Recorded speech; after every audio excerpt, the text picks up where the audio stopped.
Saludos, bienvenidos, bienvenidas a este vuestro canal. Bueno, pues hoy, si Dios quiere, voy a hablaros de la envidia del pene, Frankenstein y el cuerpo de la mujer como símbolo de la creatividad. El cuerpo de la mujer como símbolo de la creatividad, Frankenstein y la envidia del pene. Bueno, espero que os llegue bien mi voz, porque está soplando un poco el poniente, de lo cual me alegro mucho, porque hasta ayer estaba soplando el levante. Bueno, pues de esto pues ya he hablado en alguna que otra ocasión, ¿no? De la envidia del pene. Hablaba en el vídeo que hice sobre Freud, el padre del feminismo actual. En ese vídeo pues me refería un poco a esa falacia, desde mi punto de vista, que es la envidia del pene. El que sea una falacia o sea una mentira no significa que efectivamente esa idea de la envidia del pene tenga ascendente y potestad sobre algunas personas, que se supone que serán las mujeres, ¿no? En principio, ¿no? Aunque hay muchos que tienen penes que no son precisamente dignos de envidia, dicho sea de paso, ¿no? Y desde la lógica que estas personas, que estos psicoanalistas herederos de Freud tienen, la envidia de ese pene incluso sería más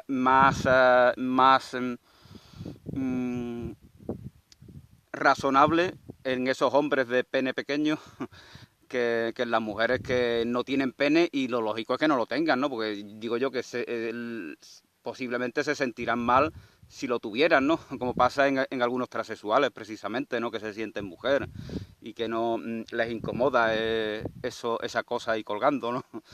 Entonces, bueno, yo ya explicaba en ese vídeo, Freud, el padre del feminismo actual, explicaba la falacia, la mentira de esa idea de la envidia del pene.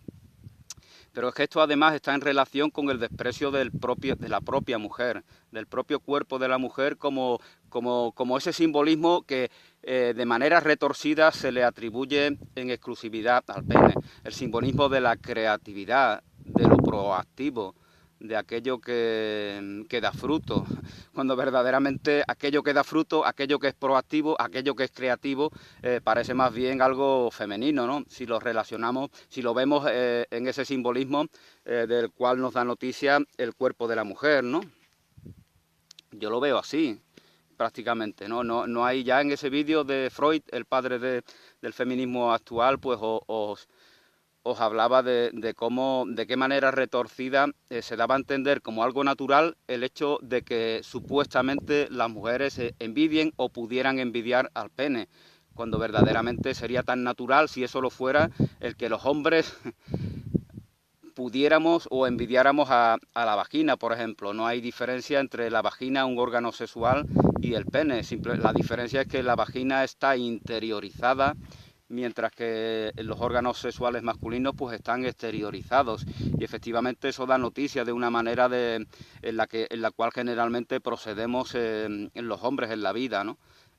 Da noticia de una preeminencia de determinados valores que están en relación con esa exteriorización, y de la misma manera que generalmente en las mujeres pues se da noticia en su carácter, en su proceder, se da noticia de otra perspectiva diferente. Pero ya como hemos hablado en tantas ocasiones, ambos elementos, el potencial masculino y el femenino, están íntegramente en los unos y en las otras. Por lo tanto, a veces se da incluso que en un hombre se pueda manifestar ese potencial femenino de una manera más notable y más manifiesta de la que lo hacen en algunas mujeres, y viceversa. Se puede dar que en mujeres se manifieste el potencial masculino, y hoy en día lo tenemos, porque España es un país, por ejemplo, hablando de mi país, sobre todo de las mujeres del sur de España, en el cual las mujeres tienden a ser muy masculinas, son muy eléctricas, muy impulsivas, y aunque haya muchas que no, pero yo desde la experiencia que yo tengo, también es cierto que yo puedo llegar a esa conclusión por algún tipo de elemento que me define a mí. No digo que no, eso es la conclusión a la que llegaría alguien que me psicoanalizara, seguramente. Pero yo, al margen de eso, esa es la conclusión a la que he llegado. Las mujeres generalmente tienden a ser más eléctricas, tienden a ser más masculinas en España, independientemente de que lo normal es que impere el potencial femenino en ellas. Eso lo vemos incluso en la voz más grave de las mujeres andaluzas contrasta con otros pueblos y culturas, ¿no? Y en cambio la voz más aguda que vemos en algunos hombres, por ejemplo, en muchos cantadores que triunfan, mucha gente que canta, ¿no?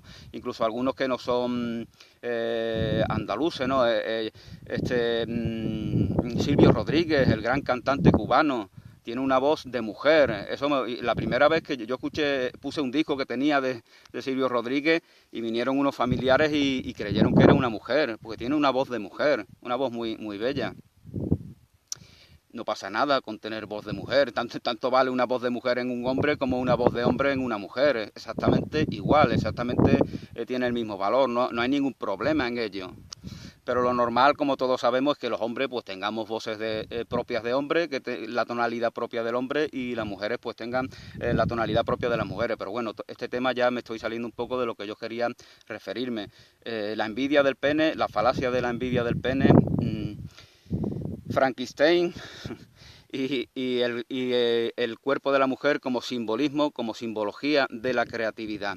Este simbolismo del cuerpo de la mujer ha sido obviado, ha sido menospreciado por el propio psicoanálisis y otras escuelas de psicología, de sociología, de filosofía, etcétera, etcétera. ¿Por qué? Porque todas ellas generalmente responden a un patrón hegemónico masculino, que ven lo femenino como algo dependiente, como algo que está en lo más bajo de esa estrecha jerarquía. Tanto lo femenino como lo infantil. Y lo infantil, ya os hablaba en el vídeo que titulé La infancia es un valor femenino. Os remito a él si queréis ver lo que sobre ello decía. La infancia es un valor, os remito a él porque lógicamente no voy a repetir ahora lo que decía allí. La infancia es un valor femenino. Ya os decía que el desprecio a la infancia no es más que una proyección del desprecio a la mujer. Igual como también os hablaba en alguna ocasión en el vídeo de que os den por que os den por el culo, creo que se llamaba así. También me refería como la homofobia es una expansión, es una proyección del desprecio hacia la mujer, porque atacamos a los hombres homosexuales o que dan noticias de cierta homosexualidad porque despreciamos a la mujer. Pensamos que son unos traidores que están renunciando al poder que ejercemos los hombres por el mero hecho de serlo. También os he dicho en alguna ocasión que esa idea arraigada en muchos hombres de que son superiores por el mero hecho de ser hombres es lo que les determina a ser tan safios, tan vulgares, a no cultivarse a sí mismos, porque tienen en sí mismos la idea de que son superiores por el mero hecho de ser hombres. Por eso rellenan los estadios millones y millones de hombres y para insultar a un árbitro. Por eso no tienen rubor alguno en manifestarse como vulgares, como safios, como reaccionarios, como adaptativos. No se ponen en entredicho nunca, no tienen un sentido de la autocrítica, porque tienen esa idea arraigada de que son superiores. Es decir, aquí vemos como el machismo causa un gran perjuicio para muchos hombres, que incluso se adaptan a esa idea equivocada y se sienten felices, ¿no? Porque todos tendemos a la felicidad. Incluso negándonos a nosotros mismos nos construimos un personaje en el cual nos sentimos felices. Eso da noticia de que el bien de la felicidad es natural en nosotros. Pero bueno, me estoy apartando un poco del tema. Voy a entrar en lo de Frankenstein. De esto también hablé en algún vídeo que hice hace ya mucho tiempo. Realmente el mito de Frankenstein es increíble, ¿no? Como los psicoanalistas, sociólogos, psicólogos desprecian los mitos que son significativos para nosotros, de los cuentos, ¿no? La Sirenita, la Bella Durmiente, la Bella y la Bestia, y Frankenstein, ese libro que también escribió que era una mujer precisamente, que no recuerdo el nombre. Mary Shelley creo que era. Ella escribe el libro, pero ella no inventa la historia estaba ya ahí. Supuestamente algunos dicen que tiene que ver con la realidad, ¿no? Y este mito de Frankenstein alude a algo que está en el subconsciente de muchos hombres, la idea de querer crear para combatir para derrotar ese bien que solamente tienen las mujeres, porque las mujeres son las que crean con su propio cuerpo. Nosotros también podemos crear, pero ¿qué pasa? Crear la vida, estoy hablando de la vida, pero ¿qué pasa? Que si yo creo vida, no la creo en mí, está en un cuerpo ajeno, tengo ese pequeño problema, ¿no? Pero si tú eres mujer y tú creas vida, la vida está en ti. Y de ti emana, tú estás creando vida. Por lo tanto, el mito de Frankenstein no es significativo para ti si tú eres mujer. Es significativo para el hombre. Mary Shelley, siendo mujer, escribe este mito no porque ella se lo invente con su inventiva, que también podría serlo, ¿no? Porque ya lo que os comentaba al principio, el potencial masculino y el femenino está íntegramente en todo. Por lo tanto, podemos tener la capacidad de sentirnos en la mente de una mujer y ver cómo ve ella la vida, cómo la siente, cómo la percibe, aunque seamos hombres y viceversa. Y justamente las personas del sexo opuesto están ahí para eso, para que nos conozcamos a nosotros, no para que las conozcamos a ellas, para que nos conozcamos a nosotros. Y por eso somos responsables de crear nuestra realidad, porque íntegramente está todo en nosotros. Y esas que están ahí, esos del sexo opuesto, están ahí para ayudarnos, no están para otra cosa. Y reflejan cosas que están en nuestro subconsciente, que están en nuestra sombra, como decía Jung, por citar a un psicoanalista, que yo no tengo nada en contra del psicoanálisis, yo solamente soy crítico en algunos puntos, porque eso realmente es el aporte valioso. El aporte valioso es ser crítico en los puntos controvertidos. Ya las cosas buenas, pues bueno hay en todas partes hay cosas buenas. Eso es como el feminismo. En el feminismo hay muchas cosas buenas, pero como esas cosas buenas están en muchos sitios que no son etiquetados de feminismo, pues entonces por eso decía yo que el feminismo no aporta nada, porque lo que aporta ya se aporta desde otras doctrinas, posiciones razonables. Entonces, bueno, como os estaba comentando, el mito de Frankenstein alude a esa idea subconsciente de querer crear. Nos sentimos frustrados, nos sentimos que no sabemos crear, que no sabemos. Es la envidia de la maternidad. Eso es lo que es, la envidia de la maternidad, el complejo de querer ser madre y no poderlo ser en ningún sentido. Eso está presente en muchos hombres, en todos los sentidos, en cosas domésticas, ¿no? Ya me refería en alguna ocasión, cuando la mujer, cuando la madre, la ama de casa se va y el padre está contento y se pone a limpiar, a fregar. Ningún hombre presume de eso porque no está... Pero eso lo he visto yo. A los hombres les gustan las labores del hogar, a muchos hombres, porque a todo el mundo les gusta en los entornos domésticos y les gusta que estar en un entorno doméstico que sea reflejo de sí mismo. Entonces un hombre que sea creativo, que tenga inventiva, que tenga inquietudes, lo lógico es que quiera vivir en un entorno que dé noticia de toda esa riqueza interior. Por lo tanto, será siempre proactivo en las labores domésticas. Lo que le pasa a las amas de casa o a muchas de ellas es que interpretan las labores del hogar como una especie de obligación, de imposición, que las relacionan con el sacrificio, con el esfuerzo, pero esos son valores propios del patriarcado, esos son valores, el esfuerzo, el sacrificio, el que me valoren porque yo intento superarme, todas esos son mitos del patriarcado que hay que trascender, que hay que comprender y que hay que desechar una vez que ya no tienen potestad sobre nosotros. Pero bueno, como estaba comentando, queremos ser Frankenstein para crear y no nos queda otra que crear desde afuera. Por eso esa cosa tan grotesca, juntamos las vísceras de los cadáveres, ¿no? Se hace en esta historia, ¿no? Y bueno, pues por aquí viene una gaviota, no sé, se acerca mucho. Es que... bueno, por lo menos alguien quiere escucharme. Bueno, como estaba comentando, esto tiene una simbología mucho más allá del simbolismo evidente, ¿no?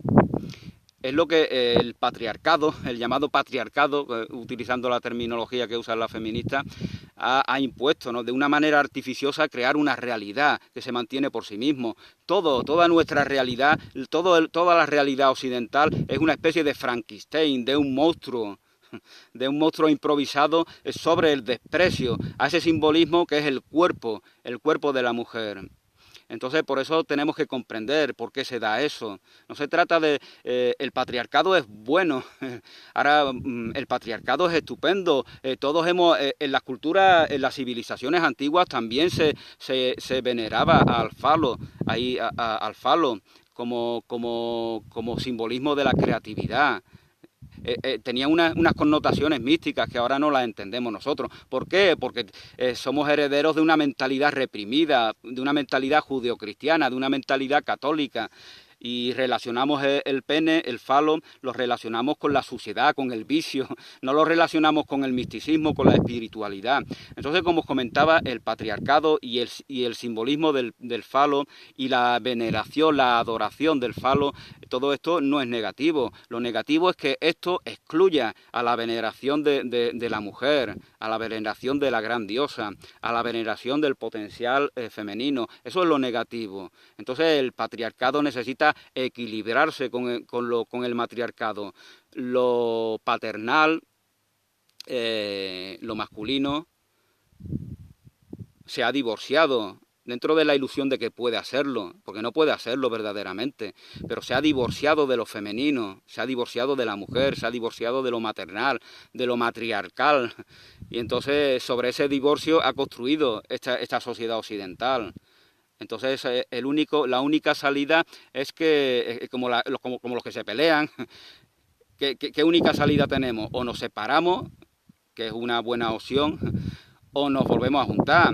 Y en este caso, esta es la única opción que tenemos, porque no nos podemos separar. Mujeres y hombres no nos podemos separar. No somos verdad, no somos nadie sin el otro, porque el otro está ahí, para que nosotros nos conozcamos a nosotros mismos. Porque la verdad de la vida está en la relación, en la comunicación, en la correspondencia. Por lo tanto, mujeres y hombres no se pueden divorciar independientemente de su tendencia sexual. Entonces lo masculino no se puede divorciar de lo femenino. Si lo hace, ¿qué es lo que acontece? Pues que creamos un mundo de miseria, de guerra, de combate, de reactividad. Y no es así este mundo. ¿Por qué? Debido a ese divorcio, de ese divorcio aparente que no se da en la verdad, porque no nos podemos divorciar de algo que está en nosotros. La mujer está en nosotros, lo femenino está en nosotros, por lo tanto, no nos podemos divorciar de algo que es verdad en nosotros.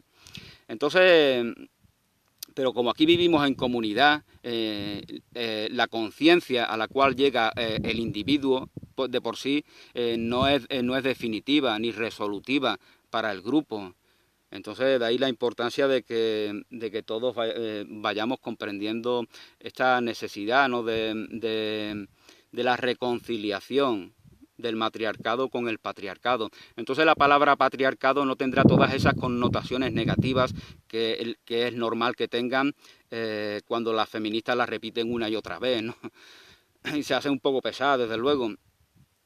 Pero verdaderamente a veces son razonables y a veces simplemente o tienen envidia del pene, como decía Freud, o no se aceptan a sí mismos como mujeres, no reconocen su valor y de esa manera dan noticia del propio patriarcado que critican. Porque si no eres feliz siendo mujer, si no te reconoces como un ser íntegro siendo mujer, pues entonces el patriarcado es responsable de eso indirectamente, pero en última instancia, mientras que tú te sientas víctima, vas a dar noticia de ese mismo error en tu propia vida, en tu propia persona. Por lo tanto, no cabe otra que responsabilizarse.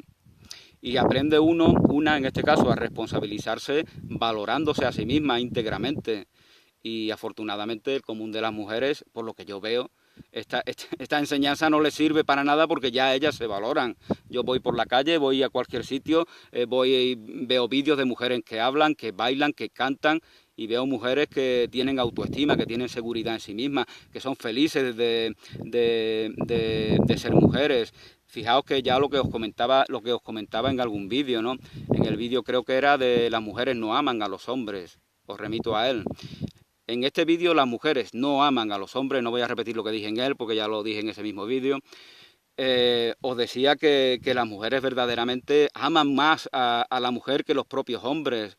Por eso se recrean viendo esas revistas de mujeres, de lencería, de maquillaje, se recrean en su creatividad, en su mundo de arte, porque el maquillaje es arte, la moda es arte. los deportes inventados por mujeres como la gimnasia rítmica o este deporte del agua, de las chicas que están en el agua, ¿cómo se llama? La natación sincronizada. Todo esto dan noticias de cómo físicamente se manifiesta ese potencial femenino, esas energías femeninas, independientemente de que los valores masculinos, por ejemplo, en la natación sincronizada, lo masculino, esa potencia es muy importante para estas mujeres, por eso todas son muy fuertes. Si veis alguna competición de natación sincronizada, veréis que generalmente las mujeres son bastante fuertes, como lo son las nadadoras, ¿no? Y tienen mucha potencia física, pero no dejan de ser mujeres, no dejan de ser bellas, no dejan de ser femeninas y lo manifiestan en su deporte.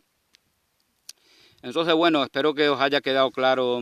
Bueno, os comentaba de cómo la mujer se ama mucho a sí mismo. Esto está en relación también con el lesbianismo que de manera tan intensa se da hoy en día, ¿no? Y la bisexualidad en las mujeres, ¿no?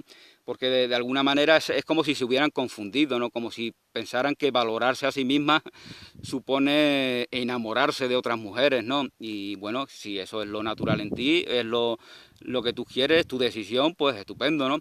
Ahora, no necesitas eso realmente, no necesitas, porque eso ya lo que os comentaba anteriormente. Las mujeres se aman a sí mismas ya, no hace falta que sean lesbianas, las mujeres se aman, ven la belleza de los cuerpos de las mujeres y ellas mismas admiran más esa belleza de lo que generalmente lo hacen los hombres. Los hombres no lo hacen precisamente porque son víctimas también de esa mirada patriarcal, que solamente es movida por el deseo, por la lujuria, que no reconoce la belleza auténtica, la belleza en la que nos recreamos de la mujer en todos los ámbitos, física, emocional, energética y mentalmente. Entonces, bueno, ya voy a poner fin a este vídeo porque si no, no acabaría nunca, pero espero que os haya sabido transmitir mi intención sobre este nuevo mansplaining, el mansplaining 2567, titulado La envidia del pene, Frankenstein y el simbolismo del cuerpo de la mujer, y el simbolismo de la creatividad en el cuerpo de la mujer. Muchas gracias, feliz día, os dejo con la sal de mi tierra, bendiciones y hasta pronto.